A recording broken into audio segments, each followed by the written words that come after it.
Hello everyone, आप सभी उम्मीद करता हूँ अच्छे होंगे, अच्छे मौसम का आनंद ले रहे होंगे और अच्छी पढ़ाई कर रहे होंगे, अपने सिलेबस को टाइम दे रहे होंगे।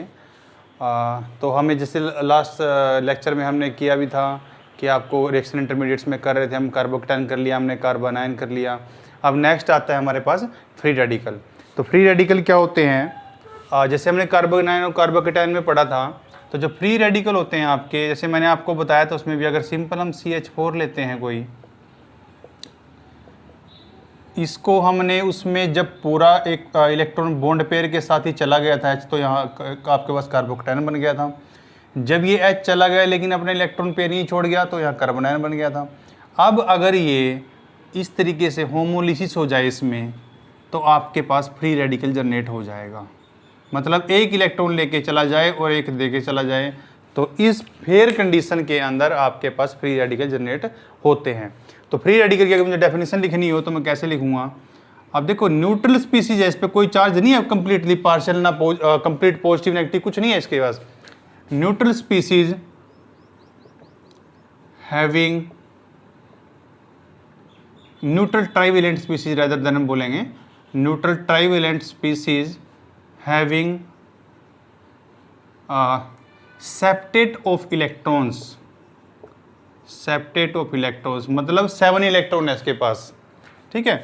तो 7 इलेक्ट्रॉन्स हो गए। अब देखते हैं यहाँ पे हम बोल रहे हैं इसके अंदर ओड इलेक्ट्रॉन है। अगर ओड इलेक्ट्रॉन होगा तो ये पैरामैग्नेटिक कैरेक्टर शो करेगा, पैरामैग्नेटिक, ठीक है। इसकी हाइब्रिडाइजेशन से देखते हैं इसको।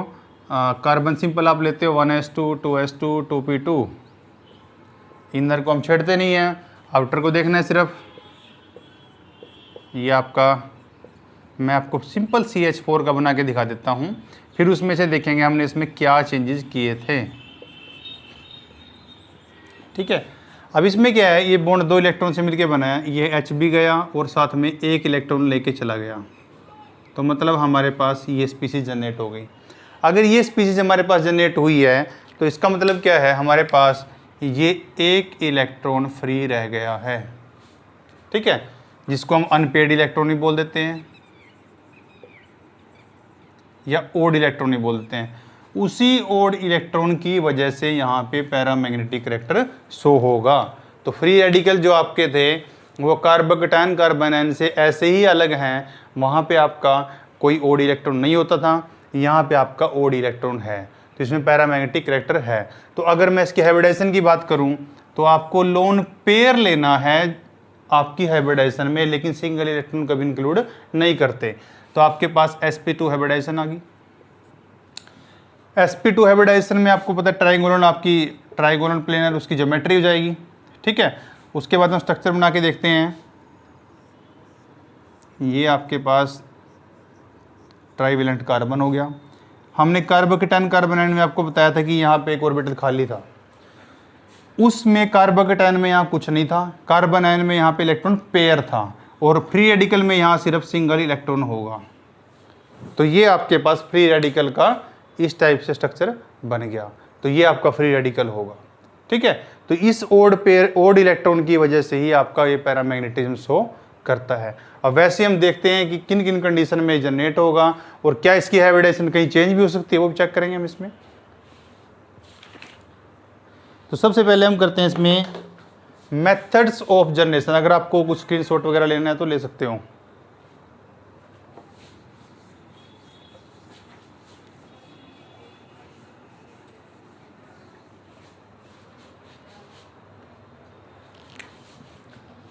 मेथड्स ऑफ जनरेशन, आप कोई भी फ्री रेडिकल जनरेट कैसे करते हो? फर्स्ट मेथड है हमारे पास थर्मोलिसिस। थर्मल कंडीशन है आपके पास, थर्मल कंडीशंस है हमारे पास। सपोज करो आपके पास कोई पेरोक्साइड स्पीसीज है ऐसी, कोई ऐसा है, इसमें हमारे पास होमोलिसिस हो सकती है। यहाँ पे अगर हम इसको किसी भी कंडीशन में हीट करेंगे तो आपके पास स्पीसीज जनरेट हो जाएगी double bond O free radical. ठीक है, तो कोई भी थर्मल कंडीशन है जो आपको फ्री रेडिकल जनरेट करके दे सकती है, तो यहाँ पे थर्मल कंडीशन से आप इस तरीके से फ्री रेडिकल जनरेट करा सकते हो। ठीक है, तो ये आपके पास फ्री रेडिकल एग्जांपल हो गया। हमारे पास बहुत सारी और भी रिएक्शन है, जैसे आपके पास सिंपल मान लो आप रिएक्शन करते हो हेलोजिनेशन, जब आप फ्री रेडिकल मैकेनिज्म से करते हैं हम, तो उसमें क्या होता है, आप यही करते हो, उसमें भी होमोलिसिस, तो 2Cl फ्री रेडिकल। ठीक है, आपके पास कोई और स्पीसीज भी हो सकती है, जैसे आपके पास ये स्पीसीज है डाइएजो कोई कंपाउंड है, उसमें आपको करनी है तो आप इस तरीके से कर सकते हो। आपका N2 बेस्ट लिविंग ग्रुप है, बाहर निकल जाएगा, 2R फ्री रेडिकल जनरेट हो जाएंगे। तो इस तरीके से हम डिफरेंट वेज से फ्री रेडिकल की जनरेशन कर सकते हैं। तो हमारे पास ये डिफरेंट मेथड्स हैं। ठीक है, अब आपने एक चीज़ नोटिस की है, जो आपका फ्री रेडिकल है उसका भी ऑक्टेट कंप्लीट नहीं है, उसमें 7 इलेक्ट्रॉन है और हमें 8 चाहिए कंप्लीट करने के लिए, तो इसका मतलब वो भी आपका इलेक्ट्रॉन डेफिशिएंट कंपाउंड हुआ। मैं लिख देता हूँ यहाँ पे, इलेक्ट्रॉन डेफिशिएंट स्पीसीज। अगर बेटा इलेक्ट्रॉन डेफिशिएंट स्पीसीज है आपके पास, तो इसका मतलब ये हुआ कि हम उसको एज अ इलेक्ट्रोफाइल यूज कर सकते हैं। तो ये आपका एज इलेक्ट्रोफाइल की तरह ही एक्ट करेगा, आपका फ्री रेडिकल स्पीसीज जो आपका जनरेट होगा। ठीक है, हमने मेथड्स ऑफ जनरेशन देख लिए, डिफरेंट हीट करके, लाइट डाल के, कुछ भी करके हम इसको स्प्लिट कर सकते हैं, होमोलिसिस कर सकते हैं, और होमोलिसिस से हमेशा फ्री रेडिकल बनते हैं, हेटेरोलिसिस से हमेशा आयंस बनते हैं। ठीक है, तो हमारे पास ये स्पीसीज यहाँ पे जनरेट होगी। अब इसकी स्टेबिलिटी पे जाते हैं, स्टेबिलिटी देखते हैं इसकी।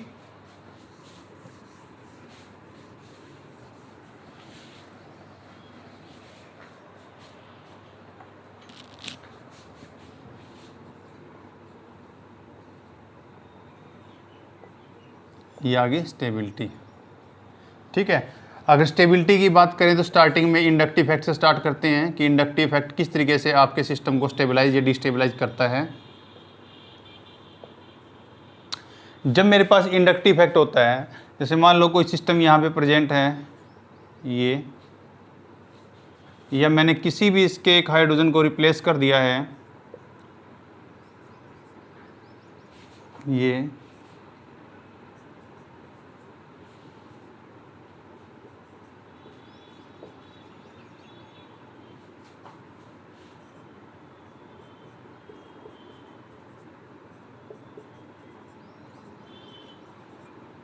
या फिर ये।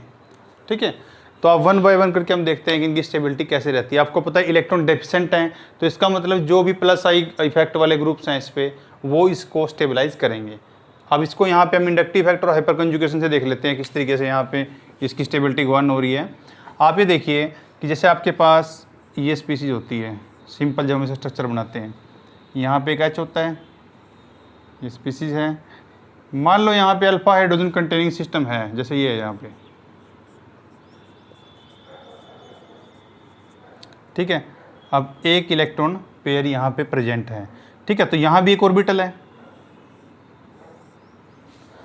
तो ये क्या काम करेगा, यहाँ पे ये अपना होमोलिसिस कर लेगा, ये वाला बॉन्ड। ये अगर होमोलिसिस करेगा तो हमारे पास कुछ स्पीसीज ऐसी जनरेट हो जाएगी, कार्बन कार्बन डबल बॉन्ड,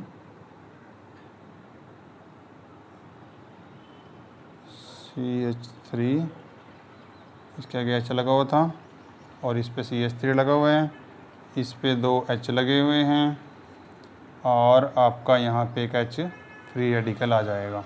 ये मैंने आपको एक के बारे में बताया कि एक आपका किस तरीके से एक्ट करेगा, H फ्री रेडिकल वहाँ पे ऐसे बन जाएगा।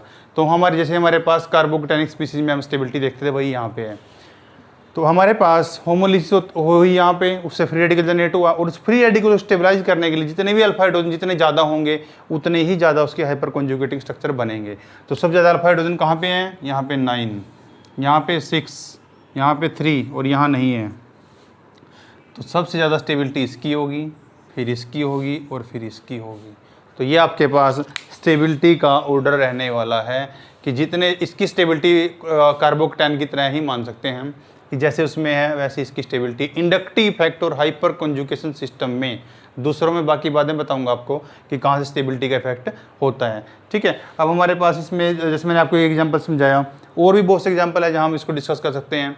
ठीक है। तो इंडक्टिव इफेक्ट और हाइपर कॉन्जुगेशन मैंने आपको जनरल आइडिया दे दिया है कि आपको कार्बोकेटाइन की तरह ही बिहेव करना है जैसे कार्बोकेटाइन की स्टेबिलिटी हम देखते थे। अब नेक्स्ट आते हैं रेजोनेंस इफेक्ट पे।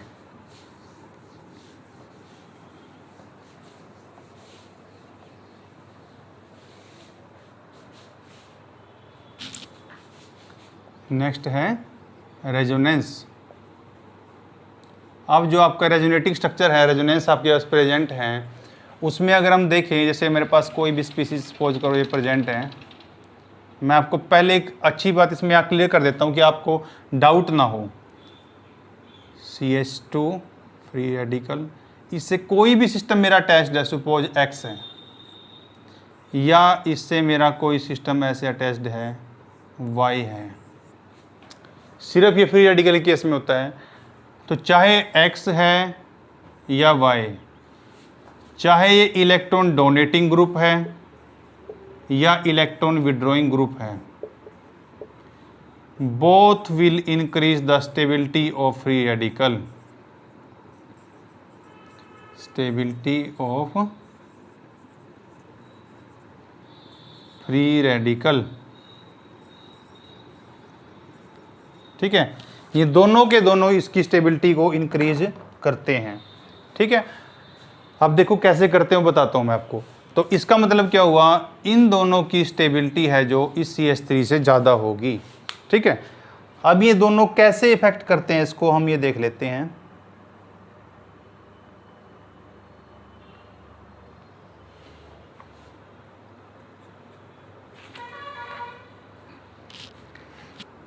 मैं आपको एक्सप्लेन कर देता हूँ प्रॉपरली।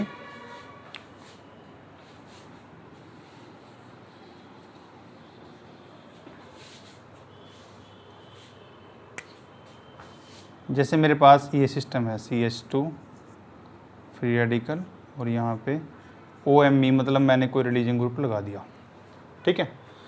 दूसरी पॉसिबिलिटी है हमारे पास कि मैंने यहाँ पे कोई भी विड्रॉइंग ग्रुप लगा दिया, नाइट्रो लगा दिया मैंने, ठीक है। अब हम स्टेबिलिटी की बात कर रहे हैं कि किस तरीके से ये दोनों स्ट्रक्चर हैं जो एक दूसरे को इस आपके फ्री रेडिकल को स्टेबलाइज करते हैं। हमें वही चेक करना है इसमें कि इनकी स्टेबिलिटी किस पॉइंट ऑफ व्यू से हम देख रहे हैं। अब देखो यहाँ पे एक फ्री रेडिकल है, ये अगर ऐसे आए और इस लोन पेयर में से एक इलेक्ट्रॉन ऐसे आए तो हमारे पास स्पीसीज जनरेट होगी CH2 डबल बॉन्ड OMe। यहाँ पे दो लोन पेयर हैं, अब एक इलेक्ट्रॉन चला गया, मैंने इसके पॉजिटिव लिख दिया और एक इलेक्ट्रॉन ये बच गया। अब यहाँ पे आपके पास ये जो बॉन्ड था ये भी ऐसे होमोलिसिस की इसने, तो अगर इसने होमोलिसिस की तो CH2 डबल बॉन्ड N, यहाँ पे आपका फ्री रेडिकल जनरेट हो गया और यहाँ पे आपका कोऑर्डिनेट बॉन्ड बन गया, ठीक है। तो इसका मतलब क्या है, चाहे आपके पास इलेक्ट्रॉन डोनेटिंग सिस्टम था या आपके पास इलेक्ट्रॉन विड्रॉइंग था, दोनों ने इसके चार्ज को डिस्पर्स किया है। और हम क्या बोलते हैं कि अगर कोई भी किसी सिस्टम के चार्ज को डिस्पर्स करता है तो मतलब वो उसको स्टेबलाइज करता है।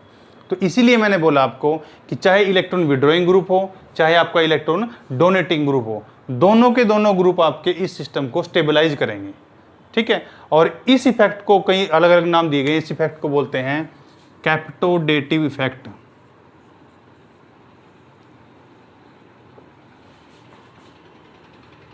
कैप्टोडेटिव इफेक्ट, और इसी का दूसरा नाम है पुश पुल इफेक्ट, ठीक है। तो इस तरीके से हम इसको देख सकते हैं कि आपके पास जो सिस्टम प्रेजेंट है वो किस तरीके से इसकी स्टेबिलिटी को कम या ज़्यादा के अकॉर्डिंग करते हैं। इसलिए मैंने आपको बोला था कि जब भी कोई भी इलेक्ट्रॉन विड्रॉइंग या इलेक्ट्रॉन डोनेटिंग ग्रुप यहाँ पे लगेगा तो उस कंडीशन में जिसके पर लोन पेयर होंगे, जहाँ रेजोनेंस की पॉसिबिलिटी होगी, तो वो दोनों के दोनों इसको सिस्टम को स्टेबलाइज करेंगे, चाहे वो विड्रॉइंग हो चाहे आपका वो डोनेटिंग हो, ठीक है। तो हमने उसके अकॉर्डिंगली इसको देख भी लिया है कि both increase the stability of the free radical, ठीक है। तो इस तरीके से रेजोनेंस में आपको इस इफेक्ट का ध्यान रखना है कि रेजोनेंस में आपके दोनों सिस्टम आपके स्टेबलाइज करेंगे आपके सिस्टम को, ठीक है। इसको कैप्टोडेटिव इफेक्ट बोलते हैं, पुश पुल इफेक्ट बोल देते हैं। ओके, अब हम नेक्स्ट मूव करते हैं। हमें रिएक्शंस देखनी है कि जो आपके फ्री रेडिकल बने हुए हैं वो किस किस टाइप की रिएक्शन देते हैं।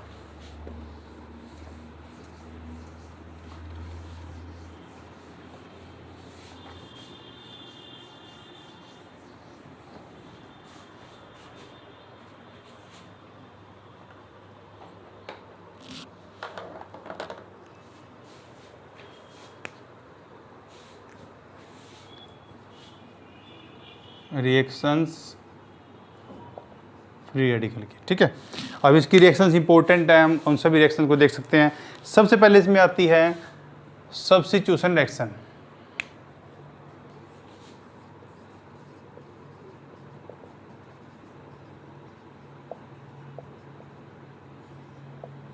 ठीक है, सपोज करो आपके पास ये कार्बन स्पीसीज है, इससे कोई भी आपका लिविंग ग्रुप अटैच्ड है, कोई भी, और बाकी इसके रिमेनिंग बॉन्ड्स हम बना देते हैं। ठीक है, यहाँ पे सपोज करो ये है, ऐसा कोई भी सिस्टम प्रेजेंट है। उसके बाद सबसे पहले मान लो इसमें रिएक्शन होती है, इसको चाहे मैक्स से डिनोट कर देता हूँ, यहाँ से फ्री रेडिकल ब्रेकेज होगी, और जो आपका फ्री रेडिकल है उसमें यहाँ एक फ्री रेडिकल बनेगा, एक जो आपका एक्स निकला है वो फ्री रेडिकल बनेगा। उसके बाद आपका जो भी न्यूक्लियोफाइल आप लेके आना चाहते हो, मैं डोनेट कर देता हूँ, उसका फ्री रेडिकल जो आएगा वो फ्री रेडिकल इसके साथ रिएक्शन करेगा, और इसके साथ रिएक्शन करने के बाद वो आपके पास ये स्पीसीज जनरेट कर देगा। ठीक है, तो इसका मतलब क्या हुआ, स्टार्टिंग में जो लिविंग ग्रुप था उसको इसने उसको हटा के खुद को लग गया है। तो फ्री रेडिकल की रिएक्शन इस तरीके से भी होती हैं, बहुत सारी रिएक्शन है हमारे पास जो इस तरीके से होती है। ठीक है, तो ये आपका फ्री रेडिकल का सिंपल हो गया कि सब्स्टिट्यूशन रिएक्शन भी ये आपका देता है। ये आपका एडिशन रिएक्शन भी देता है। ये रिएक्शन शायद आपको एडिशन पढ़ी भी होगा आपने, एडिशन रिएक्शन। अब एडिशन रिएक्शन बेटे कैसे देता है ये, जैसे आपके पास कोई भी डबल बॉन्ड है, कोई भी डबल बॉन्ड स्पीसीज है, और उस पर हम कोई भी मान लो मैंने H फ्री रेडिकल का यहाँ रिएक्शन करानी चाहिए, तो क्या होगा, ये यहाँ पे, ठीक है, और ये फ्री रेडिकल इस पे आकर के रिएक्शन कर लेगा। तो अगर ऐसा होगा तो मेरे पास ये स्पीसीज जनरेट होगी, यहाँ फ्री रेडिकल रह जाएगा, और यहाँ पे दो आपके ए और एक आपका H। ठीक है, तो इस तरीके से फ्री रेडिकल इस पे कोई और स्पीसीज, जैसे मान लो अगर HBr की रिएक्शन करा रहे हैं तो अब Br आएगा, Br इस पे आके लग जाएगा। तो इस तरीके से हम फ्री रेडिकल रिएक्शन को इनिशिएट कर सकते हैं। तो डिफरेंट हमारे पास इसकी रिएक्शंस हैं, सब्स्टिट्यूशन भी है, एडिशन भी है, और भी बहुत सारे रिएक्शन हम वन बाय वन करके देखते हैं सभी को। ये हमारे पास हो गया सब्स्टिट्यूशन और एडिशन रिएक्शन।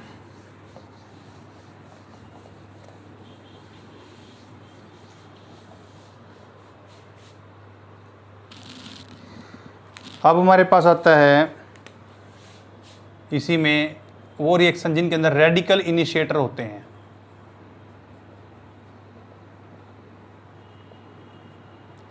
अब रेडिकल इनिशिएटर का मतलब होता है कोई भी ऐसी स्पीसीज जो आपका रेडिकल सिस्टम को इन्हांस करे। जैसे मान लो मेरे पास कोई भी, मैंने यहाँ पे डाल दिया एक, ये डाल दिया मैंने कोई भी, और आपकी रिएक्शन में ये प्रेजेंट है, तो वो क्या करेगा, इसके साथ रिएक्शन करके खुद को ये बना लेगा और उसको Br फ्री रेडिकल रिलीज कर देगा। तो Br फ्री रेडिकल फर्दर किसी भी स्पीसीज से रिएक्ट कर सकता है। तो इस तरीके से कोई भी आपका रेडिकल इनिशिएटर जो है वो आपकी रेडिकल रिएक्शन को इनिशिएट कर सकता है। ठीक है, तो ये इसकी रिएक्शन होगी जो मेन हम इसकी रिएक्शन देखते हैं कि जो यूजुअली फ्री रेडिकल रिएक्शन देता है। ठीक है, अब इसमें 2-4 एग्जाम्पल दे रखे हैं, वो भी आपको करा देता हूँ साथ में।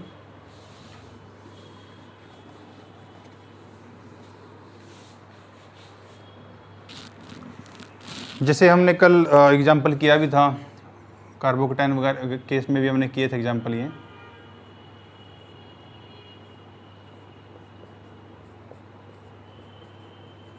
ये आपके पास यहाँ फ्री रेडिकल है, दूसरा आपके पास ये है, यहाँ फ्री रेडिकल है। ठीक है, थर्ड आपके पास ये है,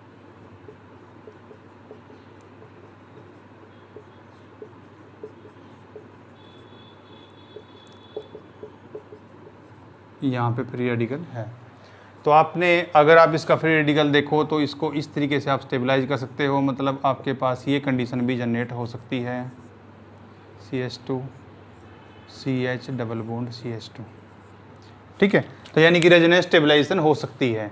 उसके बाद आपके पास यहाँ ये एक रेजोनेंस की पॉसिबिलिटी थी, यहाँ पे आपके पास 2 रेजोनेंस की पॉसिबिलिटी है, यहाँ पे आपके पास 3 रेजोनेंस की पॉसिबिलिटी है। तो जितना ज़्यादा स्टेबलाइजेशन होगी रेजोनेंस, उतनी उसकी स्टेबिलिटी बढ़ती चली जाएगी। तो ये आपकी स्टेबिलिटी का ऑर्डर रहेगा। ठीक है। तो ये आपकी स्टेबिलिटी रहेगी जब आप किसी भी डिफरेंट सिस्टम को रेजोनेटिंग सिस्टम से आप उसको स्टेबलाइज कर रहे हो। तो आपने इस चीज़ का ध्यान रखना है, जब भी आप स्टेबिलिटी का गवर्न करोगे तो आपको ये सब बातें ध्यान में रखनी है कि आपकी स्टेबिलिटी इन सब चीज़ों पे डिपेंड करती है, ठीक है। उसके बाद मेरे पास और भी एग्जांपल हैं, जैसे अगर हम रेजोनेंस की बात करें तो एक तो मैंने आपको सिंपल बता दिया, दूसरा मेरे पास बेंजाइल रेडिकल भी तो हो सकता है कि मेरे पास ये सिस्टम प्रेजेंट हो, ये, ठीक है। नेक्स्ट में कोई हमारे पास ऐसा एग्जांपल भी हो सकता है,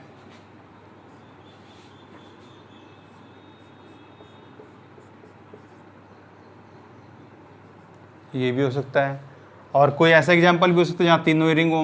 मैं सिंपल पीएच लिख देता हूँ, ये फ्री रेडिकल। तो अब अगर हम स्टेबिलिटी की बात करें तो इसको एक ही रिंग कर रहा है, इसको 2 रिंग कर रहे हैं, उसको 3 रिंग कर रहे हैं, तो ऑब्वियसली बात है इसकी स्टेबिलिटी ज़्यादा होगी देन दिस वन। तो ये आपके पास बेंजाइल रेडिकल की स्टेबिलिटी आ गई, ठीक है। तो इस तरीके से जितने ज़्यादा रेजोनेटिव स्ट्रक्चर बढ़ेंगे उतनी आपकी स्टेबिलिटी इंक्रीज होती चली जाएगी।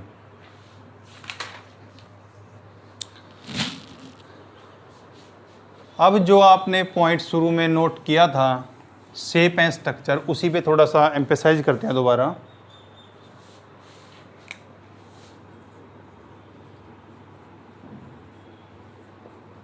शेप एंड स्ट्रक्चर, वो कहते हैं कि इसमें हमने देखा था कि sp2 हाइब्रिडाइज था तो आपके प्लेनर स्ट्रक्चर थे, कई जगह आपके पास पिरामिडल स्ट्रक्चर भी हैं। वो कहाँ कहाँ पिरामिडल होंगे, कहाँ कहाँ प्लेनर होंगे, वो आपको सिंपल बता देता हूँ। एक तो आपका ये प्लेनर रहेगा जो आप जनरली इंक्लूड करते हो, और दूसरा आपका पिरामिडल, ठीक है। 2-4 इसमें बातें लिख लेते हैं। जब भी आपके पास कोई CH3 सिस्टम प्रेजेंट हो, जैसे सिंपल है, कोई भी अल्काइल रेडिकल हो, इसकी जगह R लग जाए, ठीक है। कोई भी आपके पास रेजोनेंस स्टेबलाइज स्पीसीज हो, रेजोनेंस स्टेबलाइज स्पीसीज,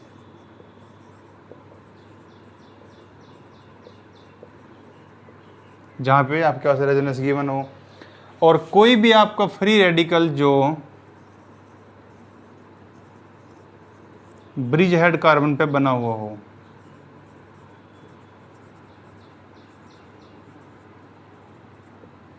ठीक है। अगर ये आपके पास प्रेजेंट है तो आपके पास हमेशा प्लेनर स्ट्रक्चर रहेगा, ठीक है। और अगर कुछ और ग्रुप्स हैं जो वो आपके पास प्रेजेंट है तो आपका स्ट्रक्चर डिफरेंट हो सकता है। जैसे बेसिकली अगर हम बात करें तो हम, जैसे मेरे पास कोई भी स्ट्रक्चर है कि सिंपली इन्होंने गिवन है कि आपके पास कोई CF3 फ्री रेडिकल हो, कोई साइक्लोप्रोपाइल पे फ्री रेडिकल बना हुआ हो, तो इस केस में आपका पिरामिडल आता है। इसका मतलब क्या है, अगर मेरे पास सिंपल CH3 सिस्टम है और मैं उसको उसके अंदर एक एक फ्लोरीन से उसको रिप्लेस करते चला जाता हूँ, ये तो जैसे ही हम इधर से इधर मूव करते हैं आपका स्ट्रक्चर प्लेनर की बजाय पिरामिडल होना लग जाता है, ठीक है। क्योंकि आपका फ्लोरीन है जो उसको इलेक्ट्रॉन रिच है, उसकी इलेक्ट्रॉन पकड़ भी, इलेक्ट्रॉन एक्टिविटी भी ज़्यादा है, तो उस केस में क्या होता है, तीनों फ्लोरीन एक ही प्लेन में नहीं रह सकते, वो आउट ऑफ प्लेन चले जाते हैं। तो तीनों 2 तक ठीक है, उसके बाद तीसरे में जाते ही वो आउट ऑफ प्लेन चले जाते हैं। आउट ऑफ प्लेन जाने से क्या होता है कि उसका एक ही प्लेन में नहीं रहे, और आपको पता है जब भी उसको रेजोनेंस शो करना है, जैसे सिंपल कोई भी एटम रेजोनेंस शो अगर करती है तो हम कैसे देखते हैं, जैसे मान लो हमने कल कार्बोकेटाइन एग्जाम्पल में भी किया था कि अगर फ्लोरीन यहाँ पे रेजोनेंस शो करेगा तो वो क्या करेगा, इसका जो वैकेंट ऑर्बिटल है और फ्लोरीन का ऑर्बिटल है उसमें से इलेक्ट्रॉन्स की ओवरलैपिंग होगी, एक यहाँ पे देगा ये, एक यहाँ पे देगा ये। तो आपको पता है रेजोनेंस होना चाहिए, और रेजोनेंस होने के लिए दोनों आपके जो ऑर्बिटल है वो कैसे होने चाहिए, पैरेलल, ठीक है, ऐसे पैरेलल होनी चाहिए, ऐसे होगा तो नहीं चलेगा। तो जब फ्लोरीन तीनों एक प्लेन में नहीं रहते तो आपका स्ट्रक्चर ऐसे प्लेनर न रह करके स्ट्रक्चर थोड़ा डिस्टोर्टेड हो जाता है। स्ट्रक्चर बता देता हूँ आपको, स्ट्रक्चर आपका इस टाइप से हो जाता है पिरामिडल, ठीक है। यहाँ पे इस लोब में एक इलेक्ट्रॉन प्रेजेंट है, आपका स्ट्रक्चर कुछ इस टाइप से हो जाता है। अगर हमारा स्ट्रक्चर ऐसे हो जाता है तो उसके बाद आपके जो फ्लोरीन हैं वो सभी उसके पी के पैरेलल नहीं रहते, तो वहाँ रेजोनेंस कम हो जाता है, रेजोनेंस होता ही नहीं वहाँ पे। तो अगर रेजोनेंस ख़त्म तो उसके बाद आपके पास स्टेबिलिटी रेजोनेंस की वजह से थी, तो आपकी स्टेबिलिटी भी उसी तरीके से अफेक्ट हो जाएगी। तो अगर हम इसमें स्टेबिलिटी ऑर्डर की बात करें तो आपके पास स्टेबिलिटी ऑर्डर ये रहता है, जब आपके 2 फ्लोरीन है तब तक तो वो रहता है प्लेन में, उसके बाद आपका 1 फ्लोरीन, उसके बाद आपका सिंपल CH3 और उसके बाद आपका आता है CF3। तो ये आपका फ्री रेडिकल का ट्रेंड रहता है, स्टेबिलिटी ऑर्डर।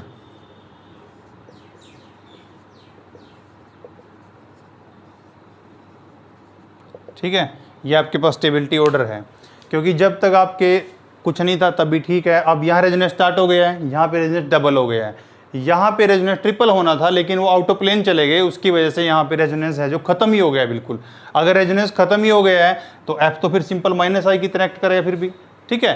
तो फिर ये इसका हम यहाँ पे इसका वो इफेक्ट काउंट नहीं कर पाएंगे, तो इसलिए CF3 आपका सबसे लास्ट में चला जाता है। और ये सिर्फ 2 स्ट्रक्चर ऐसे हैं आपके जिन्हें पिरामिडल सिस्टम्स हुआ है। आपको इसका तो मैंने आपको कल ही बताया था, आपके लास्ट वीडियो में बताया था मैंने आपको कि आपके पास जो मैं आपको दिखा देता हूँ दोबारा, जो आपके पास ये साइक्लोप्रोपाइन रिंग आपके पास प्रेजेंट होता है साइक्लोप्रोपेन, उसमें तो स्टेन ही बहुत ज़्यादा होता है, तो वो तो आपके पास जो सिस्टम है उसका वो तो अपने आप को पिरामिडल सिस्टम में अटेन करने की कोशिश करता है। तो इस तरीके से आपके पास जो साइक्लोप्रोपाइल सिस्टम है, अगर वो तो प्लेनर में आ नहीं सकता क्योंकि रिंग में स्टेन बढ़ जाता है, इसलिए वो तो पिरामिडल ही रहने की कोशिश करता है। बाकी CF3 आपका इस आपके फ्लोरेंस की एटम्स की वजह से आपका आउट ऑफ प्लेन चला जाता है। तो ये रीज़न है आपका कि आपके ये 2 स्ट्रक्चर हैं जो पिरामिडल होते हैं, ठीक है। अब नेक्स्ट मूव करते हैं, इस पे 1-2 क्वेश्चन करते हैं, आपको और अच्छे से क्लियर हो जाएगा।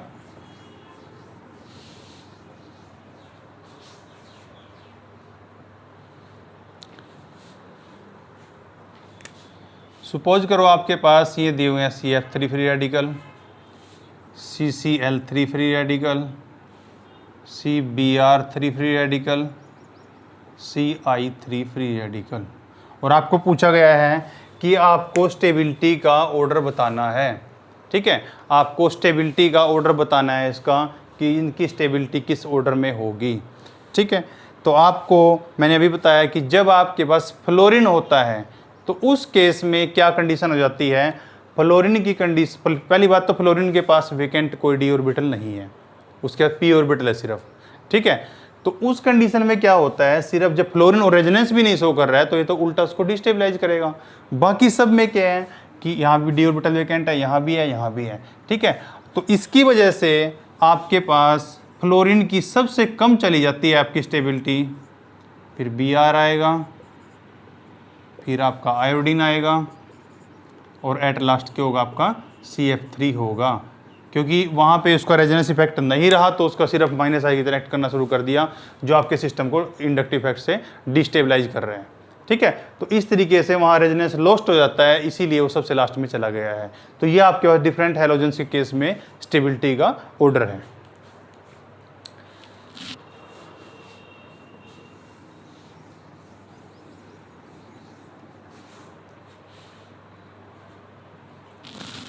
अब आपको इसी में एक पॉइंट आता है,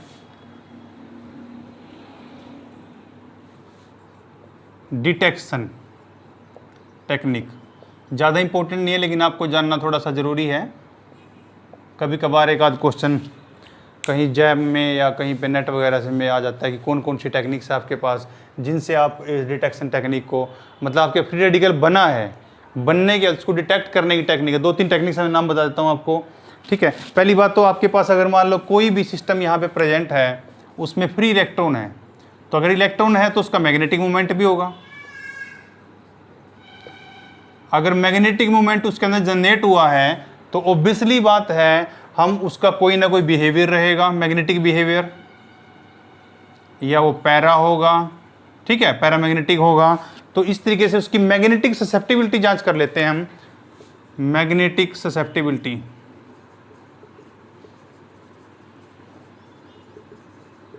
ठीक है। उसको हम देख लेते हैं। उसके अकॉर्डिंगली हम बोल देते हैं कि आपके पास जो सिस्टम प्रेजेंट है उसके अंदर फ्री रेडिकल जनरेट हुआ है। ठीक है, और भी बहुत सारी टेक्निक। एक टेक्निक है हमारे पास, इलेक्ट्रॉन प्रेजेंट है तो उसके लिए एक स्पेक्ट्रोस्कोपी होती है, उसको ESR बोलते हैं या EPR बोलते हैं।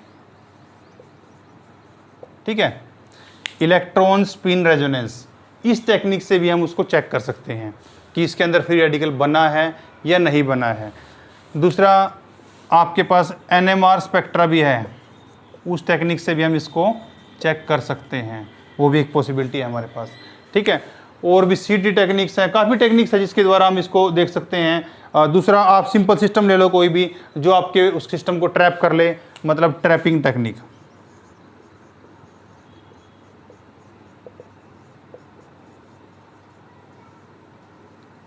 अब ट्रैपिंग टेक्निक में क्या है, एल्काइल नाइट्रोसो का एग्जांपल है, एल्काइल नाइट्रोसो, ये जो आपका फ्री रेडिकल बनता है उसके साथ रिएक्ट करके उसको ट्रैप कर लेता है, तो वहाँ से भी हम बता सकते हैं कि ये आपकी ये सिस्टम जनरेट हुआ है।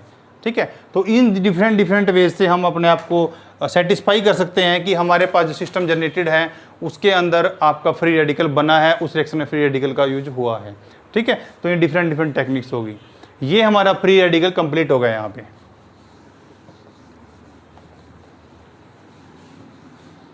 फ्री रेडिकल हम कंप्लीट हो गए हैं। इसी में हमारे पास सब दूसरा टॉपिक है, ये भी इंपॉर्टेंट टॉपिक है, वो है कार्बिन। कार्बिन, ठीक है, कार्बिन हम जैसे फ्री रेडिकल को बोलते थे, अब उसमें यहीं पे बता देता हूँ आपको जनरेट कैसे करते हैं इसको भी। ठीक है, एक तरीके से आप ऐसे मान सकते हैं उसको, जैसे मान लो अगर इस बॉन्ड की होमोलिसिस हुई होगी ऐसे, ठीक है, तो इसकी भी हुई ऐसे, तो आपके पास अगर ये स्पीसीज रह जाती है ये, और आपके जो भी दो बाकी H थे H2 की फॉर्म में या 2H फ्री रेडिकल जो बना के वो निकल सकते हैं। मतलब हमें मेन मतलब है स्पीसीज से। अगर हमारे पास डाईवेलेंट, अब 2 वैलेंसी है 3 वैलेंसी नहीं है, divalent species having a pair of electrons, उसको बोलते हैं कार्बिन। ठीक है, डाईवेलेंट स्पीसीज होनी चाहिए और अ पेयर ऑफ इलेक्ट्रॉन होना चाहिए। ठीक है, अब इसका स्ट्रक्चर भी हम देखेंगे। देखो आपके पास सिंपल कार्बन क्या है, 1s2 2s2 2p2। ठीक है, इसको छोड़ देते हैं, इसको रख लेते हैं। ठीक है, अब देखो आपके पास ये ऐसे स्ट्रक्चर बना हुआ था, बिल्कुल सिंपल से स्टार्ट करना है आपको, बिल्कुल कंफ्यूज नहीं होना है। जैसे मैंने आपको बोला कि ये निकल गए, तो इसका मतलब क्या हुआ, ये सिस्टम एक H यहाँ से गया, एक H यहाँ से गया, और दोनों एक एक इलेक्ट्रॉन भी लेके गए हैं, तो मेरे पास स्पीसीज कुछ ऐसी जनरेट हो गई। ठीक है, एक पॉसिबिलिटी ये है। दूसरी पॉसिबिलिटी ये भी तो है कि अगर मैं इसको ऐसे ड्रॉ करूँ, यहाँ तो मैंने दोनों ऑर्बिटल अलग अलग इलेक्ट्रॉन में लिखे हैं, सॉरी दोनों जो आपके इलेक्ट्रॉन्स हैं वो अलग अलग ऑर्बिटल में हमने लिख दिए हैं, और अगर मैं दोनों को एक साथ पेयर करता हूँ तो मेरे पास 2 पॉसिबिलिटी हो गई। ठीक है, अगर मैं इस पॉसिबिलिटी से प्रोसीड करता हूं तो मेरे पास हाइब्रिडाइजेशन आती है sp, और अगर मैं इस पॉसिबिलिटी से आगे जाता हूं, सॉरी sp2, यहाँ पे sp2 आएगी, यहाँ पे हमने लोन पेयर को इंक्लूड करना है, सॉरी यहाँ पे sp2 आपकी हाइब्रिडाइजेशन आ जाएगी, और अगर मैं यहाँ चलता हूँ तो यहाँ मेरे पास sp आएगी, क्योंकि हम सिंगल इलेक्ट्रॉन को तो कभी लेते ही नहीं। तो अगर sp आ गई तो आपकी ज्योमेट्री तो होगी लीनियर, और अगर यहाँ से देखूँ sp2 आ गई तो आपकी ज्योमेट्री होगी ट्राइगोनल प्लेनर। ठीक है, अगर ट्राइगोनल प्लेनर है फिर तो मेरे पास इस टाइप का कुछ स्ट्रक्चर बनेगा, जो बॉन्ड था वो पेयर छोड़ गया, और ये मेरे पास एक ऑर्बिटल ऐसे खाली था पहले ऊपर। ठीक है, और अगर इसकी बात करूं तो आपके पास कुछ पॉसिबिलिटी ऐसी रहेगी, ऐसे। ठीक है, और इसमें एक ऑर्बिटल ऐसे रहा आपका, और दूसरा ऑर्बिटल कुछ ऐसे होगा जो परपेंडिकुलर होते हैं दूसरे के। तो एक इलेक्ट्रॉन यहाँ है, एक इलेक्ट्रॉन यहाँ है।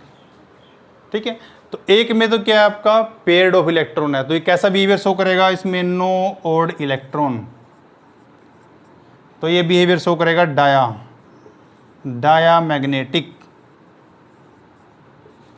ठीक है। और अगर मैं इसकी बात करूं, इसमें आपके 2 अनपेयर्ड इलेक्ट्रॉन्स हैं, तो ओड इलेक्ट्रॉन है तो बिहेवियर रहेगा पैरामैग्नेटिक।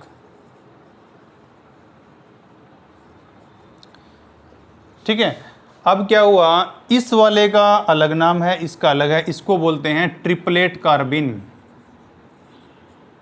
और इसको बोलते हैं सिंगलेट कार्बिन। ये आपके, मैं आपको डिटेल में बताऊंगा, अभी इतनी करने की जरूरत नहीं पड़ेगी इसकी। सिंगलेट और ये आपका ट्रिपलेट। तो आपके पास 2 टाइप की स्पीसीज जनरेट होती हैं जब कार्बिन बनता है, एक सिंगलेट और दूसरी ट्रिपलेट। अब आपको पता है यहाँ पे दोनों इलेक्ट्रॉन दूर दूर हैं। अगर दोनों इलेक्ट्रॉन दूर दूर हैं तो मतलब अलग अलग ऑर्बिटल में हैं, तो इंटर इलेक्ट्रॉनिक रिपल्सन कम होगी। अगर इंटर इलेक्ट्रॉनिक रिपल्सन कम होगी तो उसकी स्टेबिलिटी ज़्यादा होगी। और यहाँ दोनों एक ही ऑर्बिटल में है तो रिपल्सन रहेंगी, तो इसलिए इसकी स्टेबिलिटी उसके कंपैरेटिवली कम रहेगी। तो अगर स्टेबिलिटी की बात करें तो आपके पास triplet carbene will be more stable than singlet carbene. तो आपके पास कार्बिन 2 टाइप के हो गए। अभी इनको डिटेल में करते हैं कि क्या क्या इन दोनों में सिमिलरिटी है, क्या क्या क्या डिफरेंसेस हैं।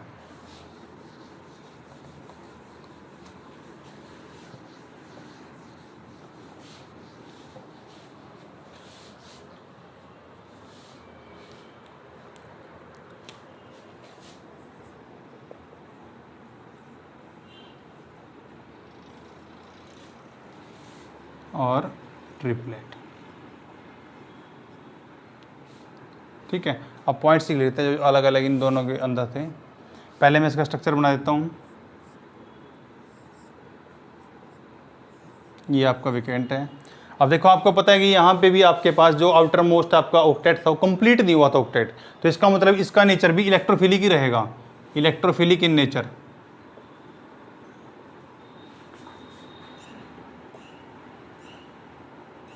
ठीक है।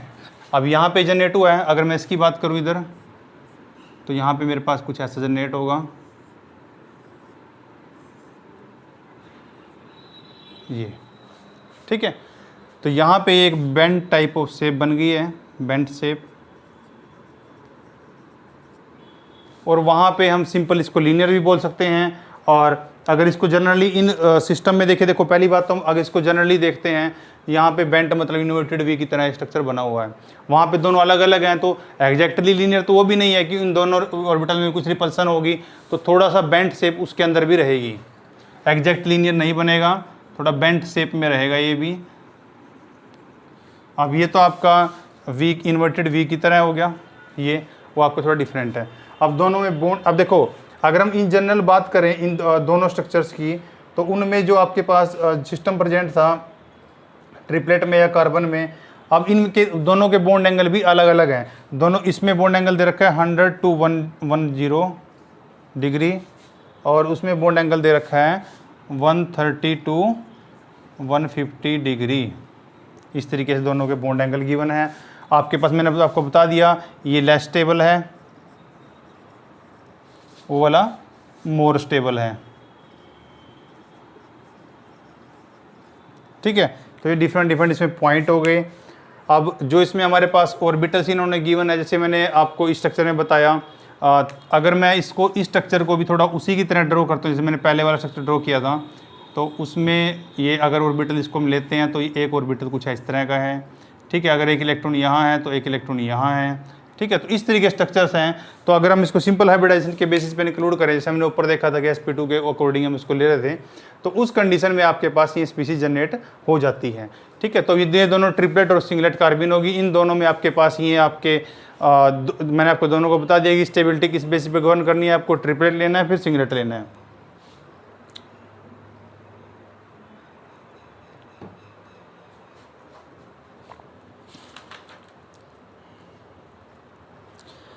अब आप पूछोगे कि हमें पता कैसे चलेगा कि यहाँ सिंगलेट बना है या यहाँ पे ट्रिपलेट बना है, ठीक है। अब देख लेते हैं, हमें अगर ये चीज़ पता करनी है कि कहाँ सिंगलेट बना है और कहाँ ट्रिपलेट बना है, तो हमारी जो कार्बिन है उसके साथ जो ग्रुप लगे हुए हैं वो डिसाइड करेंगे कि आपका सिंगलेट बनेगा या आपका ट्रिपलेट बनेगा, ठीक है। अगर हमारे जो सिस्टम है, जैसे मान लो कोई भी यहाँ पे लिया है कार्बिन बना हुआ है, ये इसके साथ कोई ऐसे मैंने ग्रुप लगाया है यहाँ पे G1 G2 जिनके पास लोन पेयर ऑफ इलेक्ट्रॉन्स हैं, जैसे कोई ऑक्सीजन कंटेनिंग स्पीसीज, कोई नाइट्रोजन कंटेनिंग स्पीसीज, कोई भी स्पीसीज जिस पे लोन पेयर ऑफ इलेक्ट्रॉन्स हैं, ठीक है। अगर हमने ऐसा कोई ग्रुप लगाया है तो वो क्या करेगा, वो इसके इलेक्ट्रॉन्स को रिपेल करेगा। यहाँ पे अगर मैंने कोई सिस्टम लगा दिया जिसके अंदर ऑलरेडी कोई ऐसे ग्रुप्स प्रेजेंट है, ये है मान लो, तो वो क्या करेगा, इसके इलेक्ट्रॉन को रिपेल करेगा। तो रिपेल होने की वजह से दोनों इलेक्ट्रॉन एक ऑर्बिटल में धकेले जाएंगे, उनको पुशअप करेगा एक ऑर्बिटल में जाने के लिए, अगर यहाँ कोई लोन पेयर कंटेनिंग स्पीसीज है। अगर कोई लोन पेयर कंटेनिंग स्पीसीज यहाँ पे नहीं है तो आपके पास इस टाइप की स्पीसीज जनरेट हो जाएगी। जैसे मान लो मैंने इसके ऊपर कोई भी R लगा दिया, सिंपल एल्काइल, तो उस एल्काइल सिस्टम में क्या है, उसमें तो हम ऐसा कर ही सकते हैं, उसमें तो कोई लोन पेयर है ही नहीं। तो अगर उसमें लोन पेयर नहीं, सिर्फ बॉन्ड पेयर है, तो वो क्या होगा, वो आपके इस सिस्टम को रिपेल नहीं कर सकता, वो इस बॉन्ड पेयर इतने इजीली अवेलेबल नहीं होते। तो इसका मतलब वो आपका ट्रिपलेट फॉर्म में ही रहेगा। तो ये आपके पास हो गया कि किस टाइप के आपके ग्रुप लगे होंगे। अगर लोन पेयर कंटेनिंग ग्रुप है तो आपके पास सिंगलेट कार्बन बनेगा उसके साथ, और अगर उसके साथ आपके पास सैचुरेटेड कोई सिस्टम है, जैसे एल्काइल ग्रुप वगैरह आपके पास प्रेजेंट है, एल्काइल सिस्टम है, तो इस कंडीशन में आपका जो बनेगा वो आपका ट्रिपलेट बनेगा। तो ये सिंगलेट और ट्रिपलेट के बेसिक आपको पता चल गया है कि किस तरीके से आप आइडेंटिफाई करोगे कहाँ सिंगलेट बना है और कहाँ पे ट्रिपलेट जनरेट हुआ है।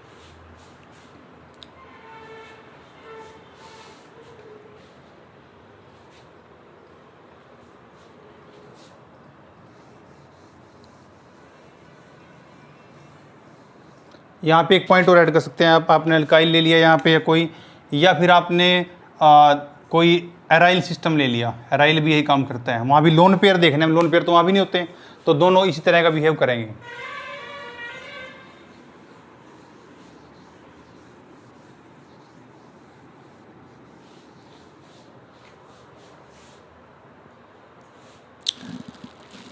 देखो आपके पास जो भी कार्बिन्स आपके पास सिस्टम में जनरेट होती है वो किस तरीके से जनरेट होती है, उसको हम अभी देखेंगे कि एक्चुअल मेथड्स ऑफ जनरेशन, जैसे हम कर रहे थे पहले भी, इसके करेंगे मेथड्स ऑफ जनरेशन, कैसे जनरेट करोगे आप।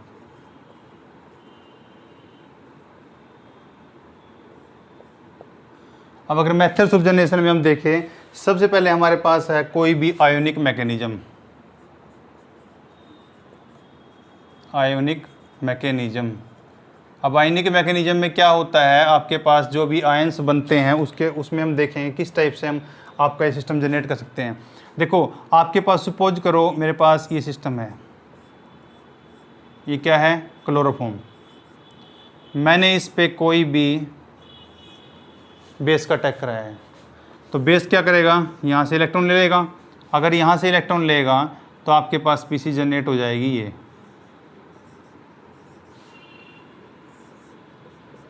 ऐसे नेगेटिव आ गया यहाँ पे, ठीक है, ये नेगेटिव स्पीसीज में आ गई, मैंने नेगेटिव दिखा दिया इसको प्रॉपर्ली।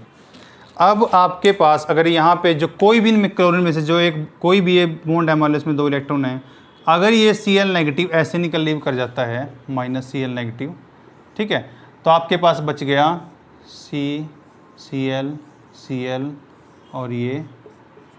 अब आपके पास जो क्लोरीन है उसके ऊपर भी लोन पेयर ऑफ इलेक्ट्रॉन है, तो ये आपका सिंगलेट कार्बन जनरेट हो जाएगा। तो ये आपके पास मेथड हो गया कि आपने कोई भी बेसिक आयन उसमें डाला है, वो आपके यहाँ आयन जनरेट करेगा और उससे आपका इस तरह का स्पीसीज जनरेट हो सकता है। अब आपको पता है कि Cl पे फिर इसके लोन पेयर ऑफ इलेक्ट्रॉन है, इसलिए आपका सिंगलेट कार्बन यहाँ जनरेट होगा, ठीक है। तो ये आपका मेथड ऑफ प्रोपेशन में फर्स्ट हो गया आयनिक मैकेनिज्म से। और मेथड कर लेते हैं नेक्स्ट। अगला है आपके पास कोई रिएक्शन कंडीशन, इसे बता देता हूँ। कोई रिएक्शन कंडीशन है, जैसे मेरे पास ये प्रेजेंट है,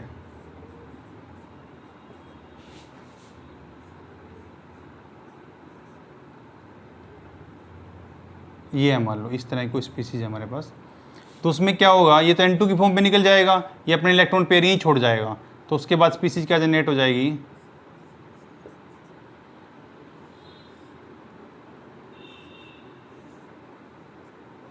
ऐसे, ठीक है। ये आपका ट्रिपलेट कार्बन जनरेट हो गया, ठीक है।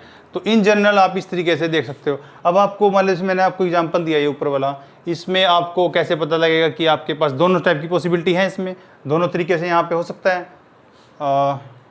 दोनों अगर इसमें देखें हम तो सिंपल मेरे पास जो सिस्टम है उसमें इस टाइप की पॉसिबिलिटी हो सकती है। अब आपको इसमें कैसे पता चलेगा कि आपका सिंगलेट है या आपका ट्रिपलेट कार्बिन है।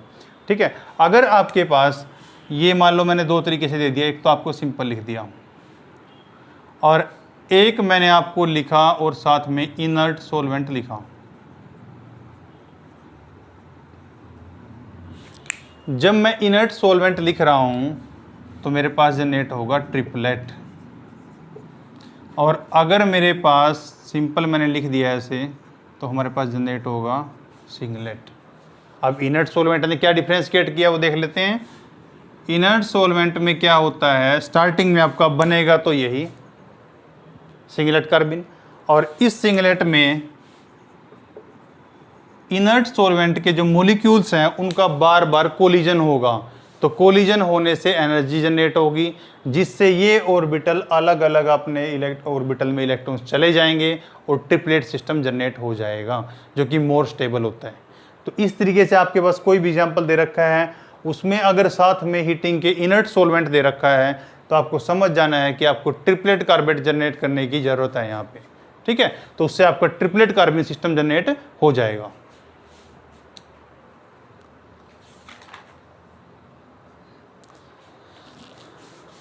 अब नेक्स्ट मेथड करते हैं।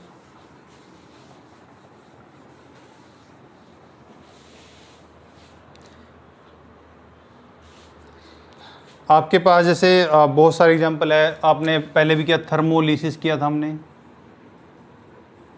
कि थर्मल कंडीशन में ब्रेकेज हो रहा था। हमारे पास थर्मोलिसिस भी हो सकती है, फोटोलिसिस भी हो सकती है।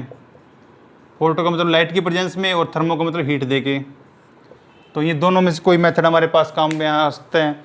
ठीक है,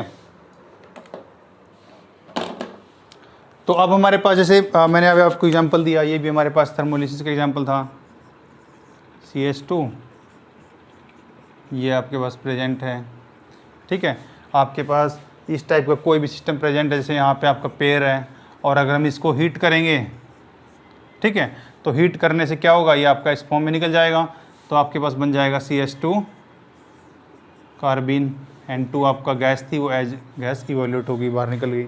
ठीक है, तो इस तरीके से आप कर सकते हो। थर्मोलिसिस का एग्जांपल है। फोटोलिसिस रिएक्शंस भी हो जाती हैं, तो सभी जितनी भी रिएक्शन है आपकी सभी इसी फॉर्म में है।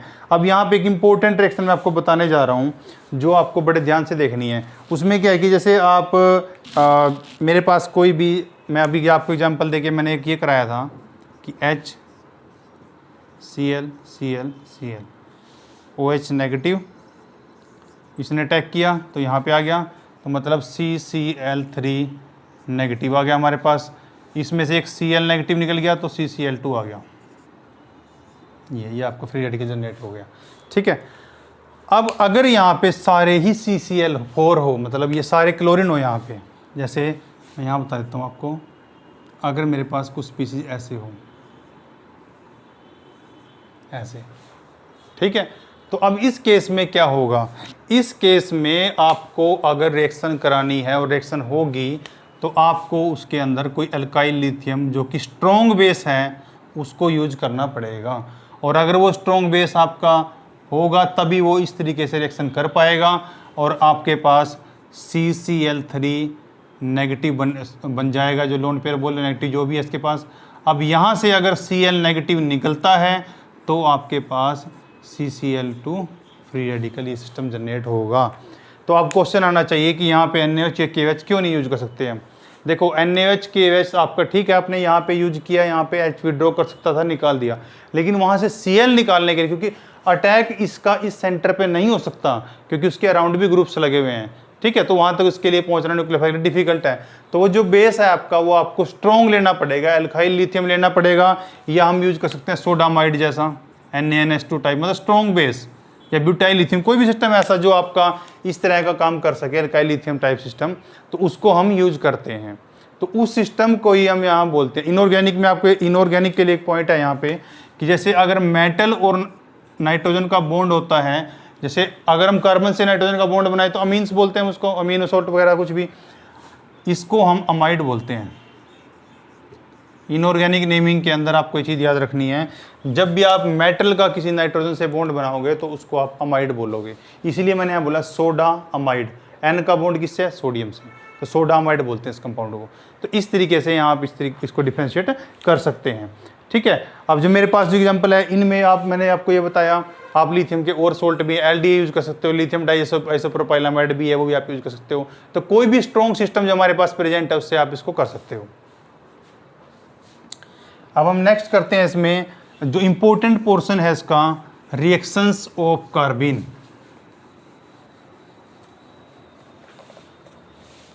इसकी रिएक्शन बहुत इंपॉर्टेंट है।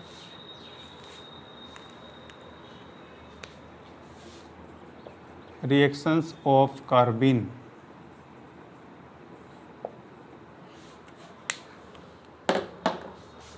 अब जो कार्बिन की रिएक्शन है, जैसे मान लो मेरे पास कोई भी डबल बॉन्ड स्पीशीज है यहाँ पे,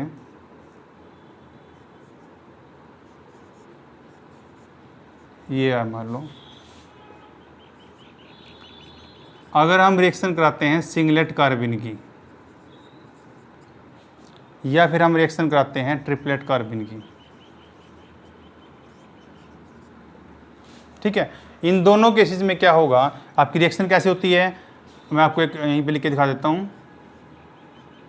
आपको पता है ये इलेक्ट्रॉन डेफिशिएंट स्पीशीज है और ये इलेक्ट्रॉन रिच स्पीशीज है। तो इलेक्ट्रॉन डेफिशिएंट रिच स्पीशीज से डेफिशिएंट की तरह आपको हमेशा अटैक कराना है और फिर यहाँ से अटैक यहाँ होगा।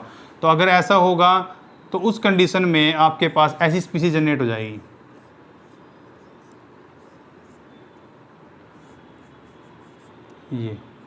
ये इस टाइप का इंटरेक्शन हुआ शुरू में दोनों का, ये, और इसके बाद आपका प्रोडक्ट बन गया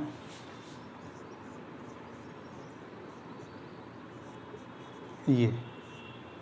ठीक है, तो अगर हमने सिंगलेट यूज की थी तो आपके जो यहाँ पे सिस्टम सिस था, जहाँ से सिस एल्कीन से स्टार्ट किया था, तो ये दोनों आर आपके यहाँ भी सी रहेंगे, ये आपका प्रोडक्ट बनेगा। ठीक है, और अगर मैंने ट्रिपलेट सिस्टम यहाँ पे लिया तो आपके पास दोनों प्रोडक्ट बनेंगे, सिस बी और ट्रांस बी। एक तो आपका यही जनरेट हो जाएगा ये, और दूसरा सिस्टम हमारा ये बनेगा।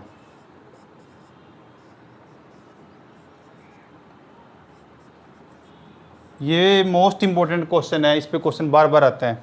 ये तो हमारा एज सच बन गया, सी बन गया, और ये हमारा क्या बन गया, ट्रांस।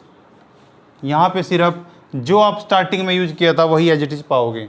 तो अगर आपने जो सिस्टम से स्टार्ट किया आपको एग्जैक्टली सिंगल आइसोमर एक ही मिल रहा है तो उस सिस्टम को बोला जाता है स्टीरियो स्पेसिफिक। स्पेसिफिक मतलब वर्ड कि आपको एक ही मिलेगा जो आपने स्पेसिफिसिटी चाहते हो। और अगर आपने स्टार्ट तो इससे किया लेकिन आपको प्रोडक्ट दोनों मिल रहे हैं तो इसको बोलेंगे स्टीरियो सेलेक्टिव। Stereo selective. अब सेलेक्टिव में क्या होता है, आपका बनेंगे दोनों बट एक मेजर होगा एक माइनर होगा। तो स्टीरियो सेलेक्टिव में आपके मेजर माइनर एग्जिस्ट करते हैं, ये दोनों में डिफरेंस होता है, मेजर एंड माइनर। ठीक है, ये दोनों में अपने यहाँ पे डिफरेंस क्रिएट हो गया। मैं आपको मैकेनिज्म से समझाता हूँ इसका कंप्लीटली कि कैसे हुआ। अगर आप इसको एक बार स्क्रीनशॉट ले लीजिए, फिर आगे इसका मैकेनिज्म एक्सप्लेन करते हैं प्रॉपरली।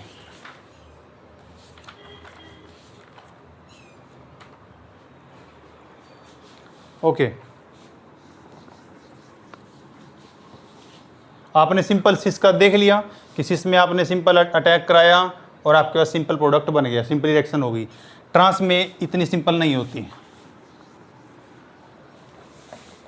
जब आप ट्रिपलेट कार्बिन यूज कर रहे हो तो उस सिस्टम में यहाँ पे ऐसे रिएक्शन नहीं होती। वहाँ पे क्या है, जैसे आपके पास ये प्रेजेंट है HR, ये आपने सी सिस्टम से स्टार्ट किया था। ठीक है, अब उसके बाद मेरे पास यहाँ पे आपके पास कार्बिन आ गई, ये वाली कार्बिन है, इससे 2 H लगे हुए हैं। ठीक है, मैं ट्रिपलेट की बात कर रहा हूँ तो मैं यहाँ पे 2 ऑर्बिटल ड्रॉ करूँगा ऐसे। उसके बाद अगर मैं इसको इलेक्ट्रॉन्स को दूसरे कलर में लेता हूँ, आपको अच्छे से क्लियर होगा ये। ठीक है, और यहाँ पे आपका, क्योंकि यहाँ पे तो आपके एक ही टाइप के होंगे क्योंकि आपको ट्रिपलेट ले रहे हो आप, तो उनका ये थोड़ी ना कि अलग अलग एक ऑर्बिटल में 2 इलेक्ट्रॉन प्रेजेंट है तो आपकी स्पिन कैंसिल आउट करेंगे, वो तो नहीं करेंगे। देखो अब ये जब यहाँ से अटैक होता है इस एल्कीन से, तो यहाँ पे अटैक हुआ, यहाँ पे अटैक होके आपके इस टाइप का बॉन्ड बन गया।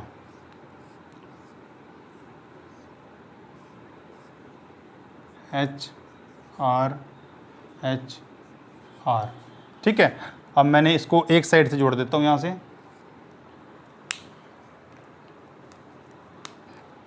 ये ऐसे रहेंगे, ऑर्बिटल्स आपके ऐसे थे, ऐसे, इधर से इसका ऑर्बिटल आया, उसने आके बॉन्ड बना लिया यहाँ पे, तो इसको मैं सिंपल बॉन्ड दिखा दूंगा। मतलब आपका ये तो बन गया बॉन्ड, उसमें आपका दोनों अपोजिट स्पिन का, एक स्पिन का इसका यहाँ पे लिख देते हैं इसको, एक यहाँ पे एक यहाँ पे, ऐसे बन गया आपका बॉन्ड।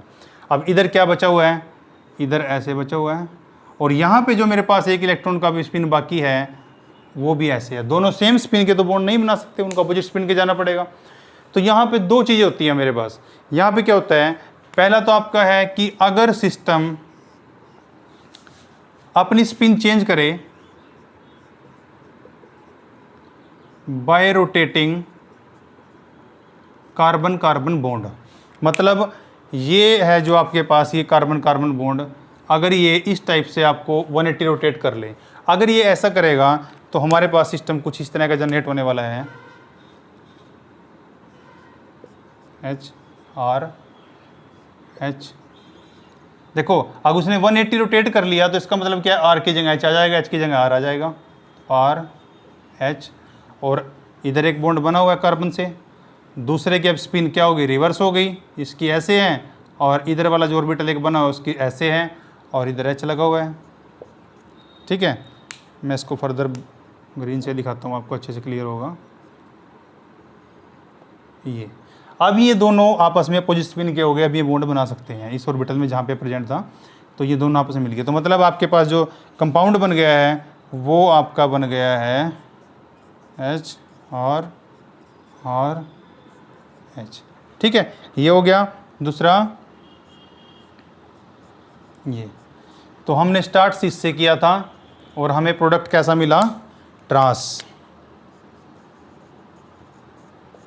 ठीक है, और दूसरा मेथड एक तो मैंने डिस्कस कर लिया, ये वाला मेथड था यहाँ से कि हमने स्पिन चेंज करने के लिए उसको कार्बन कार्बन बॉन्ड रोटेट कर दिया है। दूसरा सिंपल कि आपकी स्पिन ही चेंज हो जाए, स्पिन चेंज हो जाए, मतलब आपके पास बॉन्ड्स मूव नहीं करेंगे, एच आर और ये एच और ये आपके पास आर, और इधर आपका कार्बन जो एक बॉन्ड बन चुका था, अब क्या हुआ, इसने सिर्फ इसने यहाँ पे अपने स्पिन चेंज कर ली।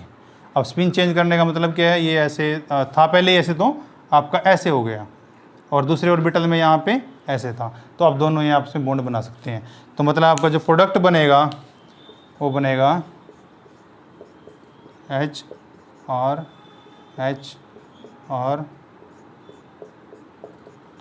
तो ये आपका प्रोडक्ट बन गया जैसा आपने स्टार्टिंग शुरू से किया था, सिस।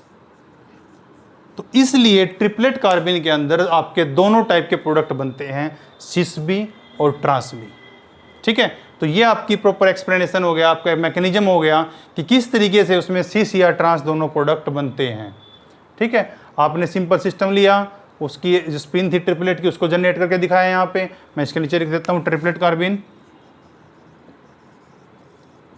ठीक है, आपने यहाँ से मैकेनिज्म करके पहला बॉन्ड यहाँ बनाया, ये बन गया आपका बॉन्ड। उसके बाद दूसरे बॉन्ड में आपके दोनों इलेक्ट्रॉन की जो स्पिन थी वो सेम थी, सेम स्पिन में बॉन्ड नहीं बनते, तो उनको अगर एक बॉन्ड बनाना है तो उन दोनों का अपोजिट स्पिन में आना पड़ेगा, क्योंकि एक ऑर्बिटल में दो, आपको पता है आप पोली एक्सक्लूजन प्रिंसिपल को एक्सक्लूड नहीं कर सकते। तो आपके पास दो पॉसिबिलिटी थी, या तो ये आपका अपने आप की स्पिन इन्वर्ट करे, या फिर ये वाला कार्बन अपना घुमा ले। तो इस तरीके से आपने स्पिन चेंज करके दोनों का यहाँ पे ये प्रोडक्ट बना, सिस और ट्रांस। ठीक है, इस रिएक्शन को बोलते हैं स्टीरियो सेलेक्टिव। आपका दोनों बने हैं, एक ज़्यादा होगा एक कम होगा। तो ट्रिपलेट कार्बन के केस में अगर एल्कीन का एडिशन होगा तो आपके पास स्टीरियो सेलेक्टिव रिएक्शन होगी, स्टीरियो स्पेसिफिक नहीं होगी। स्टीरियो स्पेसिफिक तभी होगी जब आपके पास सिर्फ सिंगलेट कार्बन हो। ठीक है, तो ये बहुत अच्छा क्वेश्चन आता है, इस पर एक्सपेरिमेंट आपने ध्यान से करना है। ये इसमें जो भी चीज़ आप इसमें समझ रहे हो आपको पता होना चाहिए कि फाइनल प्रोडक्ट क्या मिलेगा आपको। ठीक है, ये आपका इंपॉर्टेंट पार्ट हो गया। अब दो चार, अब इसको स्क्रीनशॉट लेना तो ले सकते हो, दो चार प्रॉब्लम्स और कर लेते हैं इस पर।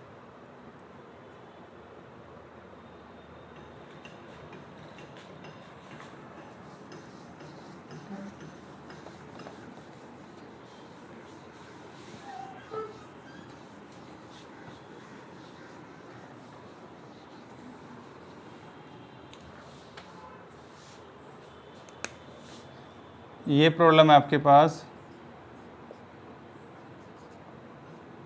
ये, और हमने इसके कार्बन की रिएक्शन करानी है CCl2। आपको सिंगलेट कार्बन दे रखा है, सिंगलेट।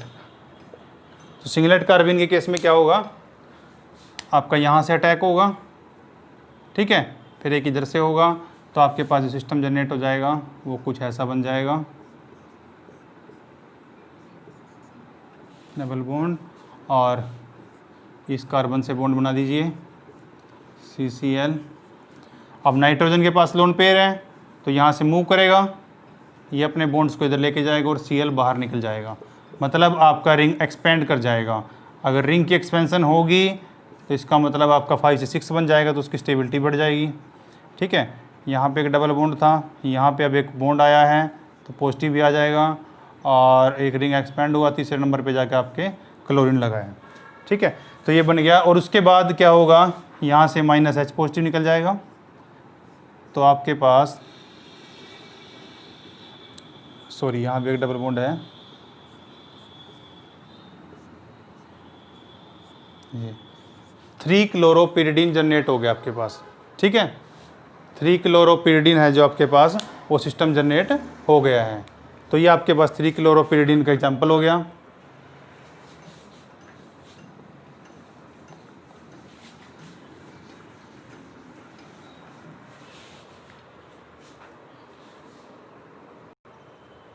ओके, अभी हमने ये किया कि ये हमने सिंपल सिस्टम लिया और उससे हमारे पास ये प्रोडक्ट बन गया, जिसको हम क्या बोल रहे थे, 3-क्लोरोपिरिडीन, 3-क्लोरोपिरिडीन, ठीक है। अब यहाँ पे Cl2 दिया हुआ था, अगर यहाँ पे CH Cl हो तो क्या होगा, सिंपल यही बनाओ सिस्टम, जैसे हमने मैकेनिज्म से पिछली बार किया था। यहाँ पे CH है और Cl है, तो ये आपके पास ऐसे बॉन्ड बन गया, यहाँ से मूव करेगा, यहाँ से मूव करेगा तो Cl बाहर जाएगा, मतलब मेरे पास ये सिस्टम जनरेट हो जाएगा पॉजिटिव, तो आपके पास बन जाएगा पिरिडीन सिस्टम। तो ये सिंपल पिरिडीन जनरेट हो गया। हम चाहे तो इससे 3-क्लोरोपिरिडीन भी बना सकते हैं, सिंपल पिरिडीन चाहिए तो सिंपल पिरिडीन भी बना सकते हैं, ठीक है। अगर हमारे पास कुछ क्वेश्चन ऐसा हो, ये साइक्लोहेक्सीन दे रखा हो आपको, और यहाँ पे कोई भी आप सिंपल कार्बन आपको गिवन है, तो हमारे पास क्या बनेगा, सबसे पहले मैकेनिज्म चलते हैं, यही बनेगा। अब इसके बाद हमें देखना पड़ेगा क्या कोई पॉसिबिलिटी है फर्दर रिएक्शन की, ना कोई लोन पेयर कंटेनिंग आइटम है तो फर्दर कुछ भी नहीं हो सकता, तो इसलिए हमारे पास यही प्रोडक्ट बनेगा, ठीक है। तो इस टाइप से आप डिफरेंट कार्बन के साथ रिएक्शन करके डिफरेंट प्रोडक्ट्स बना सकते हो। एक और है हमारे पास रीअरेंजमेंट। मान लो आपका कार्बन कहीं बना हुआ है तो उसमें रीअरेंजमेंट भी हो सकती है। अब रीअरेंजमेंट कैसे होगी, जैसे मान लो एक स्पीसीज होती है, ये रिएक्शन आप आगे नेम रिएक्शन जब करेंगे तब पढ़ोगे आप, ये हमारे पास, ठीक है, ये भी इलेक्ट्रॉन डेफिशिएंट है, तो अगर ये सिस्टम यहाँ से माइग्रेट कर जाए और ये यहाँ से आ जाए तो उस केस में क्या बनेगा आपके पास, RCH double bond C double bond O, ठीक है। इस सिस्टम को बोलते हैं कीटीन।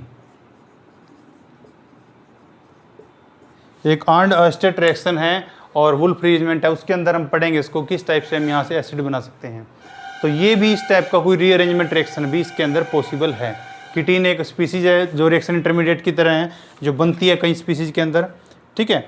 आपके पास और भी कई टाइप की रिएक्शन हो सकती है, जैसे मान लो मेरे पास यहाँ पे बना हुआ है,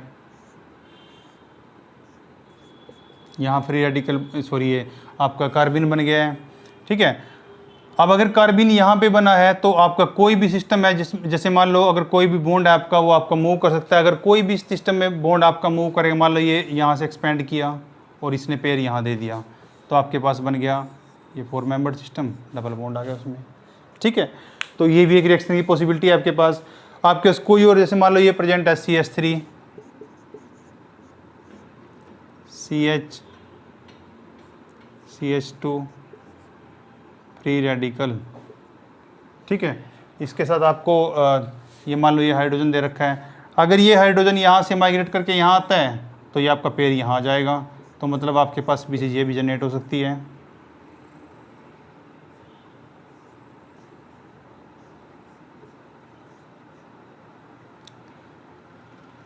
डाइवेलेंट लेना, सॉरी मिस्टेक होगी ये, ठीक है। तो आप इस तरीके से कोई स्पीसीज जनरेट कर सकते हो। ये आपका रीअरेंजमेंट हो गए सारे, ये सब रीअरेंजमेंट के अंदर आते हैं, रीअरेंजमेंट। अब आपका जो कार्बिन है वो इंसर्शन रिएक्शन भी देता है, इंसर्शन रिएक्शन। इंसर्शन का मतलब होता है किसी भी बॉन्ड के अंदर इंसर्ट हो जाना। मान लो कोई CH बॉन्ड है, उसके अंदर इंसर्ट हो सकता है, यहाँ पे कोई आपका कार्बिन जुड़ सकता है, कोई COH बॉन्ड है यहाँ पे जुड़ सकता है, कोई भी किसी भी तरीके से। तो डिफरेंट तरीके से मान लो कार्बिन अगर हमने जनरेट किया, तो जैसे ये स्पीसीज थी, मान लो RCH2H ऐसा था, तो इसमें अगर कार्बिन जुड़ गया तो RCH2CH3, कोई अगर ये कार्बिन यहाँ ऐड हो गया, ये यहाँ पे ऐड हो जाता है अगर CH2। इस टाइप की बहुत सारी रिएक्शंस हैं जो आप फर्दर रिएक्शंस करोगे तो उसमें पढ़ सकते हैं, ठीक है। तो इंसर्शन रिएक्शन भी दे सकता है बहुत तरीके से, किन तरीकों से आपका सिस्टम में इंसर्ट हो सकता है। एक सबसे ज़्यादा एग्जांपल आप पढ़ते रहते हो, बेयर-विलीजर ऑक्सीडेशन में भी आप ये चीज़ पढ़ते थे कि जैसे आपका कोई भी सिस्टम, मान लो यहाँ पे RC डबल बॉन्ड आपका कोई भी गिवन है यहाँ पे, ये है मान लो ये सिस्टम। अब इसमें अगर आपका सिस्टम कोई भी, जैसे यहाँ पे इसने बताया है कि ये वाला आपका कार्बिन है, इसका एडिशन इस बॉन्ड के अंदर कर दिया अगर, तो यहाँ क्या बनेगा RCOOCH3। तो ये क्या हो गया आपका एसिड से क्या बनाया आपने, एस्टर। तो इस तरीके की बहुत सारी रिएक्शंस है जहाँ पे इसको यूज कर सकते हो। एक इसका एग्जांपल हो सकता है कि ये डाइमेराइज कर सकते हैं। मान लो आपके पास दो बने हुए हैं,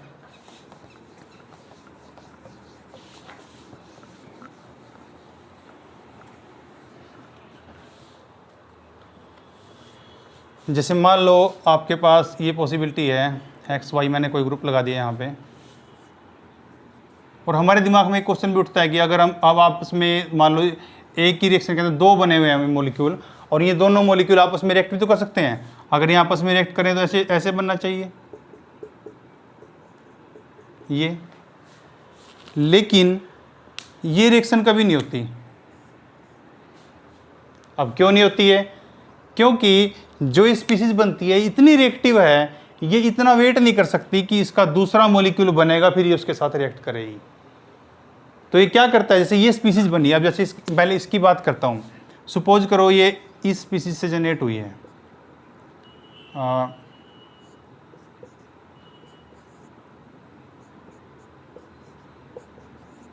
मान लो अगर ये इससे जनरेट हुई है, तो ये क्या हो गया इसका प्रिकर्सर, ठीक है। तो डाइमराइजेशन ऐसे नहीं देते इसके दो मॉलिक्यूल, ये दो मॉलिक्यूल आपस में जुड़ जाएंगे, मतलब ये जैसे जनरेट हुआ ये अपने प्रिकर्सर से रिएक्ट कर जाएगा, तो प्रिकर्सर से जब रिएक्ट करेगा तो फिर आपको ये मॉलिक्यूल मिल सकता है अपने प्रिकर्सर से। तो इतना ज़्यादा रिएक्टिव है कि ऐसा नहीं है कि दो अलग अलग बनेंगे फिर रिएक्ट करेगा, ये खुद के प्रिकर्सर के साथ यहाँ नेगेटिव वाले इस पर अटैक करके रिएक्शन कर देगा और N2 बाहर निकल जाएगा। तो इसकी डाइमराइजेशन होती है, वो खुद से होती है, ये डाइमराइजेशन रिएक्शन है इसकी, ये खुद के ही प्रिकर्सर से रिएक्ट कर लेता है रेदर देन खुद की जैसे एक दूसरे मॉलिक्यूल की बनने की वेट करे, ये इतना रिएक्टिव होता है। तो आप समझ सकते हो इसकी रिएक्टिविटी कितनी हाई है। अगर ये तो आपको मैंने आपको सिंपल रिएक्शंस के बारे में बता दिया, यानी कि अगर आपके पास आपको डाउट है कि इसके अंदर कार्बिन बना है, कौन से वाला बना है, पता नहीं सिंगलेट बना है, पता नहीं ट्रिपलेट बना है, तो उस कंडीशन में आप एक वर्ड यूज कर सकते हो इसकी जगह कार्बिनोइड, कार्बिनोइड्स। If there is doubt on carbon formation whether it is singlet or triplet, तो आप सिंपल वर्ड यूज कर सकते हो कार्बिनोइड, ठीक है। इसमें आपको कलेक्टिवली सब कुछ एडजस्ट हो जाता है, ठीक है। अब दूसरा आपके पास कोई ऐसी रिएक्शन भी हो सकती है, जैसे मान लो इसी में मान लो मेरे पास कोई यहाँ पे कार्बन जनरेटेड है सिस्टम, ये ऐसे यहाँ पे है, और मैं इसको किसी भी फ्री रेडिकल से अगर रिएक्ट करा देता हूँ, तो फ्री रेडिकल सिस्टम है मेरे पास, मान लो ये है, ठीक है। अगर मैं इससे कोई इसकी रिएक्शन कराऊंगा तो आपके पास दो इलेक्ट्रॉन है, तो एक इलेक्ट्रॉन यही रह जाएगा और एक इलेक्ट्रॉन इससे बॉन्ड बना लेगा। तो अगर ऐसा होगा तो मेरे पास ये स्पीसीज जनरेट हो जाएगी फ्री रेडिकल, ठीक है। तो ये भी इसकी एक रिएक्शन है कि आप इससे फ्री रेडिकल जनरेट कर सकते हो। तो ये आपका कार्बिन भी आपका ख़त्म हो गया है, ठीक है। तो अब यहाँ तक हमने आपका आज के लेक्चर में कवर किया फ्री रेडिकल और कार्बिन, ठीक है। अब नेक्स्ट लेक्चर में हम रिमेनिंग जो हमारे नाइट्रिन और बेंजाइन बचे हुए हैं उनको कवर करेंगे। Okay, thank you, have a safe life.